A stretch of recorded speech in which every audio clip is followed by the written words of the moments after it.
So let me take a drink here and let's unpack this topic of, my God, I'm so glad that 2016 is going to be over. This year has been really crazy. And there's actually a meme that's going around. It's FU 2016. But I've seen other people on Facebook and elsewhere, just basically flipping off 2016. There's probably two primary reasons for that. You're well aware of them. One was this damn election in the U.S. I mean, I was definitely stressed out about it. I mean, I love political humor, but it reached a point where it's no longer funny. Although, God, you have to laugh at it at some point. But yeah, the election and the results, it was just stressed a lot of people out. So that's one reason that people are not fond of 2016. Another reason that was a lot of iconic celebrities left their physical form in this year. Just to name a few, David Bowie, Prince, Leonard Cohen, and just yesterday, George Michael, age 53. Man, was 3 years younger than I am right now. And so, yeah, it's like, oh no, not again. People say, get this year over with and start a new year. So just a couple of thoughts on that.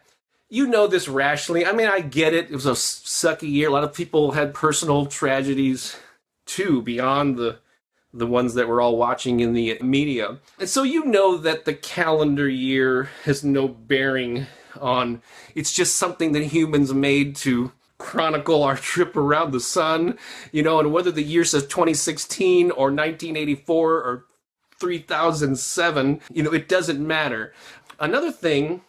Again, I know that you know this rationally, but I'm just going to get in your face and remind you that whenever you put your happiness or your fulfillment or your level of satisfaction into external events that you have very little control over, you become a victim. You lose control of your life. So unless you have direct control over politics, like for instance, if you're a politician, if you work in the government, if you're an activist where you can actually have some sort of a influence on it, you don't really have direct control. I mean, we all vote, we all can contact our representatives. There are many things that we certainly can do and more people probably should do to affect change and have our opinions expressed. The main point I'm saying here is you probably don't have direct immediate control over the political landscape. Even more so than that, when it comes to celebrities who pass on, you have very little control over who lives and who dies and all that related stuff. So these are external circumstances that a lot of people are choosing to affect their well-being, their sense of fulfillment, their sense of happiness and satisfaction. Oh, screw this year, let's just move on. So is that really an empowering place to be? That doesn't mean you can't mourn those things and take whatever steps that you can to influence things. But if you're allowing it to affect your sense of well-being, you're probably not serving yourself so well. So that leads to the question, what do you have control over? This has always been a thing that's motivated me. I can't control what other people do or circumstances like the weather. However, I can influence how I show up in the world. So I want to ask you, the thing you have control over is how you show up, how you express your creativity, what you choose to create, and then once it's created, what you choose to promote and share with other people, and maybe even sell at some point. And so that's what I want you to focus on, whether, again, no matter what the calendar says, how are you showing up? And those are the things that you can directly control. And I have a better sense of well-being when I focus on things that I have a direct control over. Related to that, many influential artists lost their lives or moved on, made their transition, if you want to use that euphemism. Very sad. Yeah, but a lot of people were going, oh no, there never will be another Prince, there never will be another David Bowie, Leonard Cohen, so on and so forth. And that's true, obviously. They're a unique individual, so there will never be another one of those. But people are almost referring to it like we've gone beyond great artists. There are no more great artists will ever grace the face of the earth. Yes, it's sad that these iconic people, their lives ended at such a young age. However, I like to think that there are artists right now that maybe have never heard of, have amazing talents. They're doing amazing work in the world. There is no shortage of talent. Just because some iconic people that you connect with passed on, and you rightfully feel sad about that, That doesn't mean there's a shortage of creativity or innovation or new,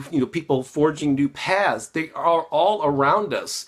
And so let's look to the future, those seeds that are being planted in young artists and older artists today who are doing amazing work. Here's the deal. There will always be trailblazers and people that are become iconic and people that influence dozens, hundreds, thousands, or millions of people. And so let's celebrate them and keep an eye out for them. And here's the most important thing. Why couldn't that be you?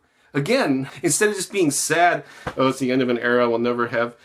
Can you use their memory and the way that they influenced you to create amazing art and maybe inspire yourself to similarly influence a new generation of people? That's what I'm suggesting you adopt. And so how can you use that sadness, experience the sadness and the loss and pay tribute to these great iconic people who have moved on, but use the influence that they had on you to inspire you to create more art, to hone your skills and to share that. And again, keep an eye out for the amazing new talent that's coming up and it's already in existence.